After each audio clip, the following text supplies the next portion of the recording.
questionnaire. The confidential questionnaire, you'll hear Don Blanton say this, you'll hear Merle Gilley say it, Greg Gall say it, Steve Buller say it, Kyle Odell say it, Joe Roseman say it.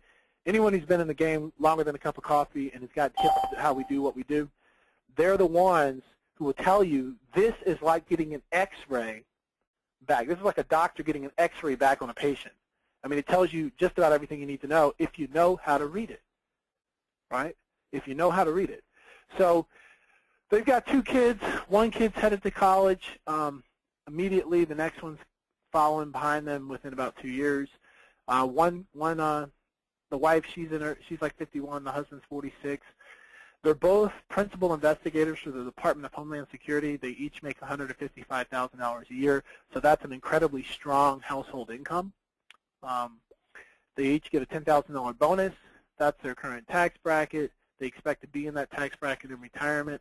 What's interesting is when I asked them, "Oh, okay, you want to be in the same tax bracket?" and she looked at me and said, "I don't want to have less money."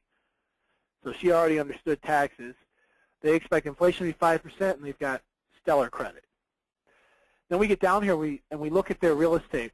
So when you break down the confidential questionnaire, the first part is just family status. Where is the wealth transfer in the family status section? Very easy. If they have children, a potential wealth transfer is going to be college funding or how they pay for college. So if you see children, a natural conversation piece would be, hey, what are your college funding, what are your college plans for your kids? Because remember, one of the largest wealth transfers that people make is paying for college for their kids. So there's your first, if you see children that are college bound, which is basically 0 to 18, there's a wealth transfer there. So pay attention. In the family status section is an opportunity to look and find a potential conversation of a wealth transfer. Moving into the occupation part, is there an opportunity to look at a wealth transfer there? Absolutely. When you get down here and say, oh, I noticed you get a bonus, how often is that bonus?